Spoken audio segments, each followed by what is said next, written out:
Hello, good afternoon, and welcome to the marketplace. My name is Winston Taki. Coming up in this bulletin, Monetary Policy Committee of the Bank of Ghana insists the economy is showing signs of significant improvement with a positive outlook. Also, the Bank of Ghana Governor Dr. Johnson Isiama insists the Cedi will be recognized legal tender in Ghana. Disturbing trend persists, where a growing number of local businesses and service providers, particularly in real estate and other sectors, are demanding payments in US dollars or quoting prices in foreign currency. This is a breach of the law. Also, the Ghana Union of Traders Association promises to reduce prices by some significant margin if shipping charges are reviewed. So whatever fees that these shipping lines will charge has to go to Parliament for Parliament, to ratify it. And if they are able to do that, prices, I can tell you, prices will even, go down further.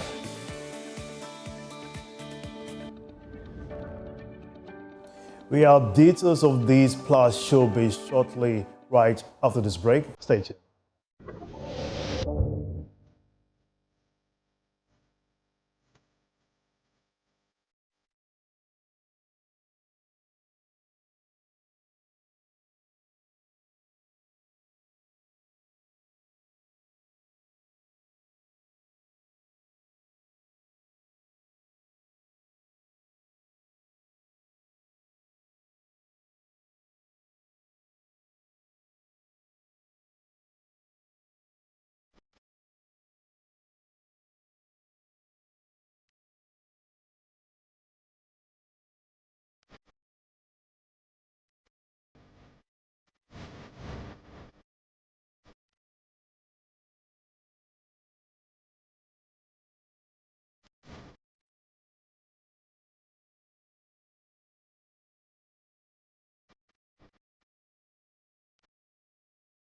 Welcome back to the marketplace. My name is Winston Taki, and now to our first business story.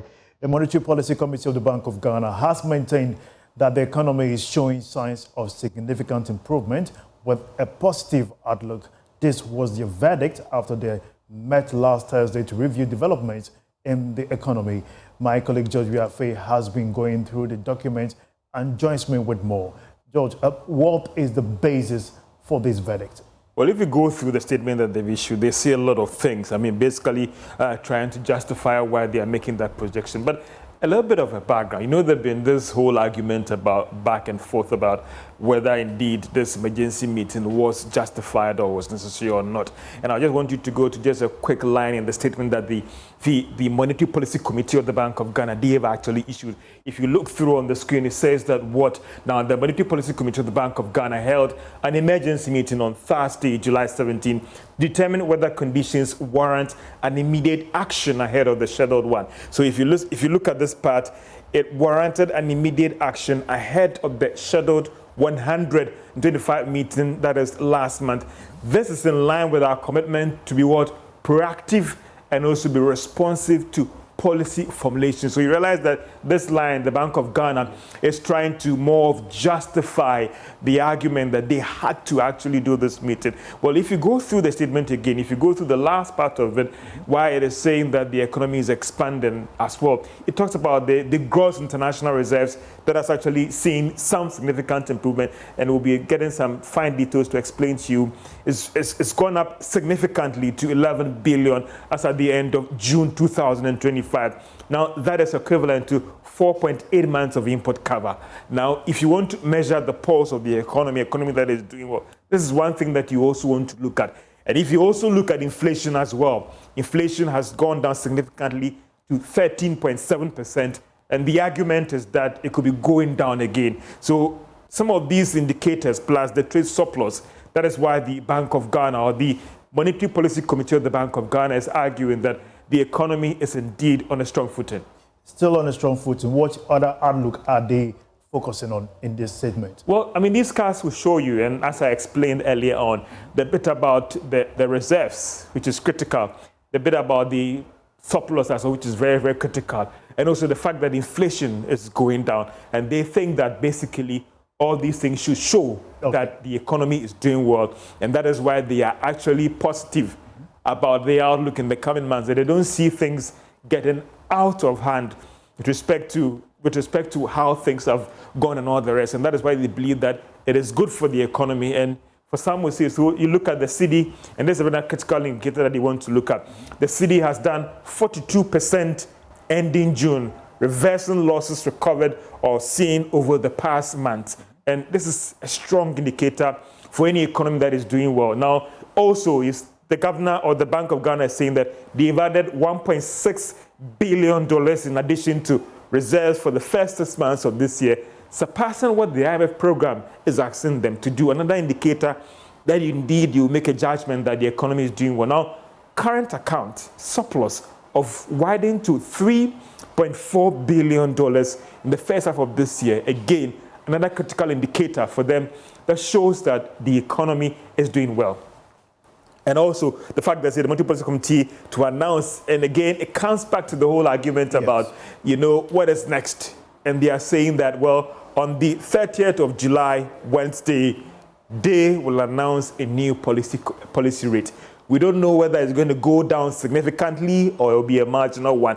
And again, as you said earlier on, the economy is showing some significant improvement with a positive outlook. And if we don't see any threat, because you want to look at this one and form a judgment about the margin of increment or the margin of reduction in the policy rate. So if you look at all these things, it is clear that the Bank of Ghana or the Monetary Policy Committee may not have any choice than to actually reduce the rates. Will it be by 100 basis points, by 200 basis points? Well, we don't know. At 200 basis point, we know ISA is demanding projecting. The Ghana Bankers Association are also projecting 200 basis points. We are hoping the market will respond concurrently. I mean, it's just right. And these are what market watchers are saying. But what are the members of the Monetary Policy Committee also seeing? Another critical indicator here, we're looking at the reserves actually hitting $11 billion as well. But we don't know what they will be seeing. But again, they are giving us some indications that, the West will be holding the policy rate. The better will be dropping it down by some significant margin when they meet the ending of this month to actually decide on what will be the policy rate for the Bank of Ghana and basically the economy going forward. We'll certainly be monitoring activities from the central bank and bring our viewers subsequent conversation on that development. Thank you so much, John, for giving us that update as well. Now, still on the central bank, the governor of the Bank of Ghana, Dr. John Cedi, has firmly stated that the US dollar is not a legal tender in Ghana and therefore cannot be used for the payment of goods and services within the country. Speaking at the ABSA UPSA Quarterly Banking Roundtable in Accra, Dr. Isiama warned that the central bank is preparing to crack down on this practice.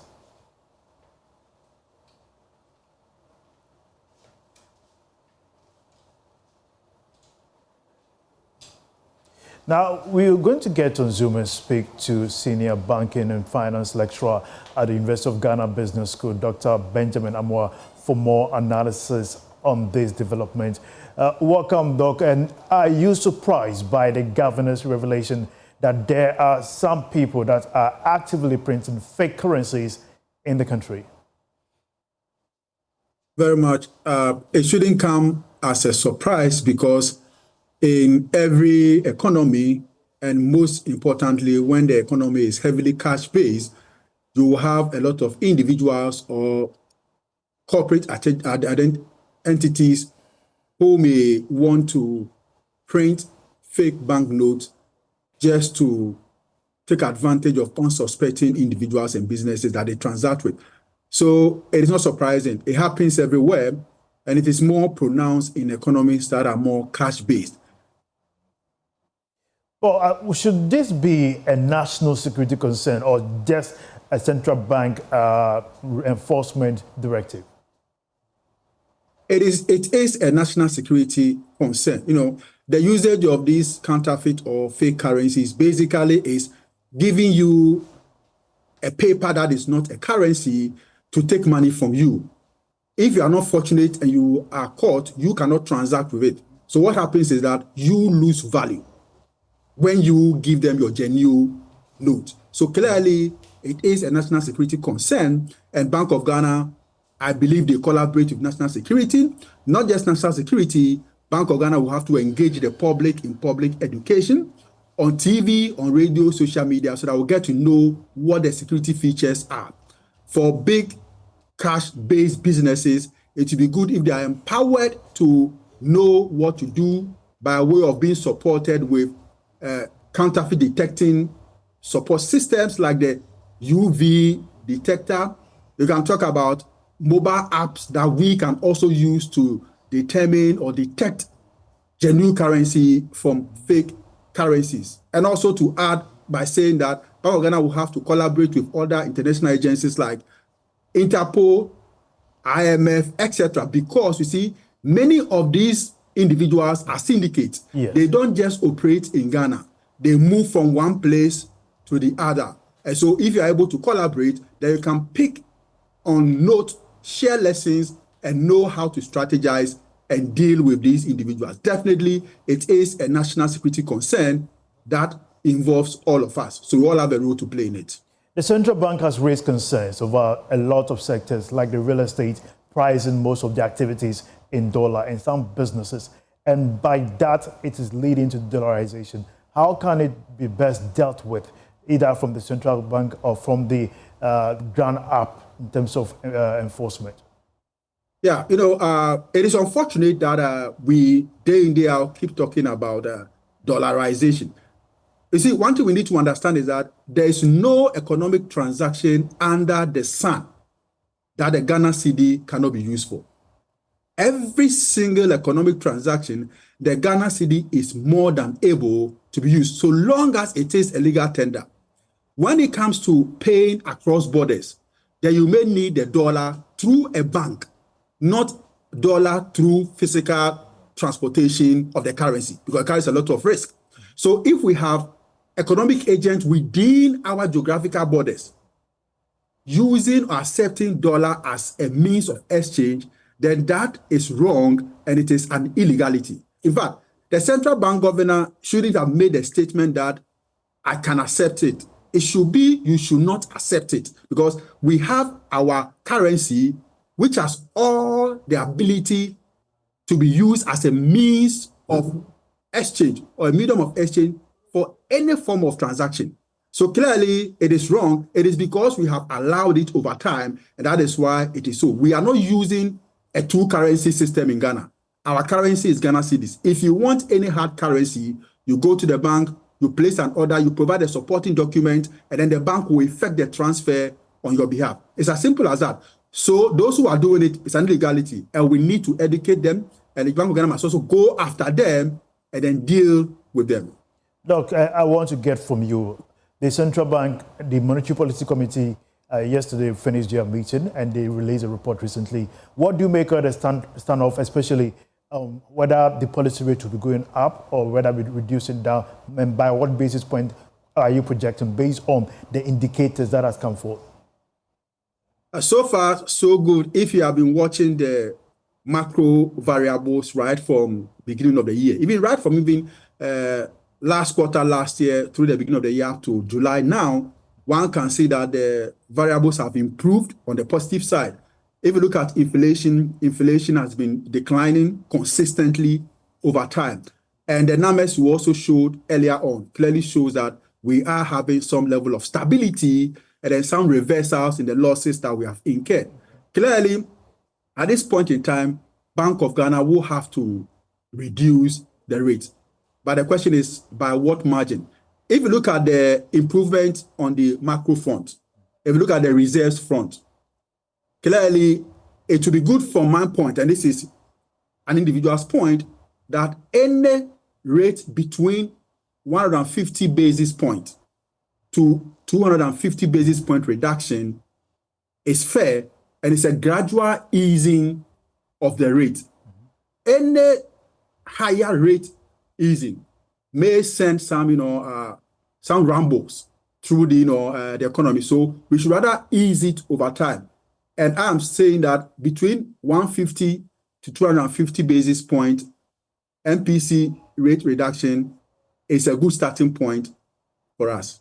150 to 200. Thank you very much, Dr. Benjamin Moore, for your insight here on the marketplace. Still on business, the Ghana Union of Traders Association has revealed that it will move quickly to reduce prices of the goods if the government is able to deal with the high shipping charges and fees at the country's ports.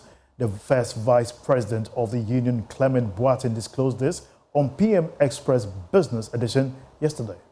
Don't stick yourself to one shop. Ask the prices from shop A, you go to shop B, you go to shop C.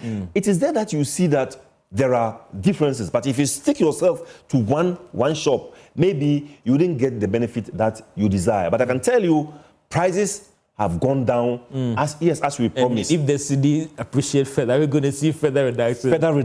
Further reduction. And this will come about as a result of, some issues that we want the government, like to deal with. Because one has to do with the issue of the shipping lines, and I'm sure the president has asked that the president has asked that. Even yesterday, 3 days ago, we even had a meeting with the shippers authority or shippers. No, the meeting shippers council was there. Then the shipping lines association, were there. A number of stakeholders were there. And then we put it before them because the president had met a GIF, and GIF had, complained about the attitude of this Ghana Institute of Freight Forwarders, Yes. Yeah. They had complained about the attitude of this shipping lines. And so, if you could remember, the president even charged the Attorney General and the Minister of Transport to make sure that the Parliament of Ghana is the sole authority to be fixing fees and charges. And so whatever fees that these shipping lines will charge has to go to Parliament for Parliament, to ratify it. And if they are able to do that, prices, I can tell you, prices will even, go down further. Because if we take the total percentage of the charges of the import regime, the cost of shipping, the cost of shipping charges, against the total import duties that we pay in Ghana here is about 4%. But if you compare it to some of the countries within the sub-region, it's about 2%. It's about 2%. It's about 2%. Yes. Togo, Ivory Coast, Nigeria. It's about 2%. So these shipping lines are, milking us. Don't forget that the same vessel, that call at the ports of this neighboring countries, Nigeria, are the same vessel that brings. So I get from you that third round of reductions will be very dependent on these shipping charges being reviewed as well. Yes.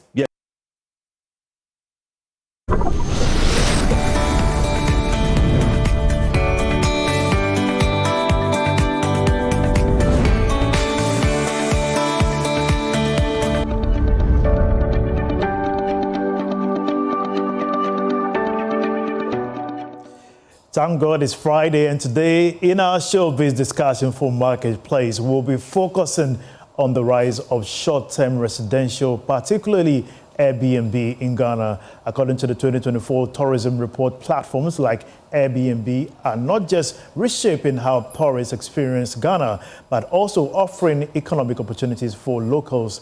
Today on the Marketplace, joining me is cultural journalist Kenneth Awotri Dako, the international man himself, here to break down the discussion. Now, let's go straight to it. How, as from your perspective and analysis, how has the Airbnb shaped Ghana's housing and accommodation sector, particularly during times like December, GH, and all the parties in town where we get to experience a lot of people from the diaspora coming to Ghana to party and have a good time? So we know Ghana as a place that's very hospitable. So when it comes to tourism and international inflows of people coming to the country to celebrate some of these festivities that you talk about, accommodation is very essential to that. That being said, we are also known as, culturally we are very welcoming, and so having people come in also leads to finding a place that is very conducive for them to live. And that is where the accommodation comes in. We know that in Ghana, there are different forms of accommodation when people come into the country. They sometimes spend their days here in hotels, some are guest house, some of them, with family relatives, among others. But that is where the Airbnb platform comes in, and other platforms that, are in that particular space, because of the fact that it sort of connects the accommodation spaces through digital, means. It makes it very easier for some of these people who come into Ghana to find a place to rest while they are conducting their activities around the country. So it is very essential a space to the tourism industry, which is also making some much revenue from the country's activities around the place as well. So I'm seeing some statistics to that effect. Supports GTA regulations at 42.86%, opposes GTA regulation 57.14%. What does it say? So this has to do with the regulatory frameworks around platforms such as the Airbnb space. If you look at this, it tells you about the fact that there is the need for regulation, but from the 2024 report of tourism that the Ghana Tourism Authority authored, which was released some weeks ago, you'd realize that there is some sort of opposition when it comes to, the regulatory space in that sector. This survey conducted by the GTA found that about 57% of them were opposed to the regulation, and also the 42% were supporting it. So it means that there is still some, even though there is promise in that particular space which is being utilized, when it comes to regulation, there is some jitsiness that is also being looked at. But it also opens up the opportunity for conversations to be had as to how best it should be done to be able to ensure that the space is regulated and the decent amount of revenue that is being realized in that sector also. You're talking about revenue. What are apart from that, what is some of the motivation why people now put out their own apartments? Some can give out and go and sleep somewhere else with their relative. What has been the motivation so far? So initially, the first motivating pair, the report that the GTA, released was economic. The fact that it is something that is able to give you an alternative source of income as a homeowner if you have space that you are willing to put out there for someone to, if you are not utilizing the space, why not give it out? But if you're able to make money out of giving it out, that is also an extra incentive.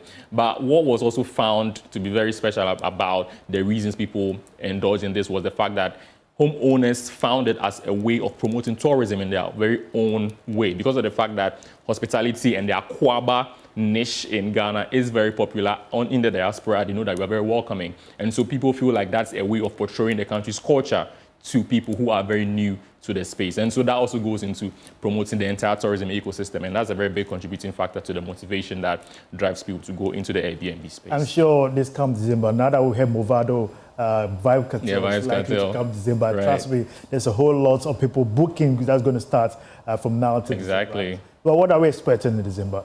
So there are a lot of activities that are coming up.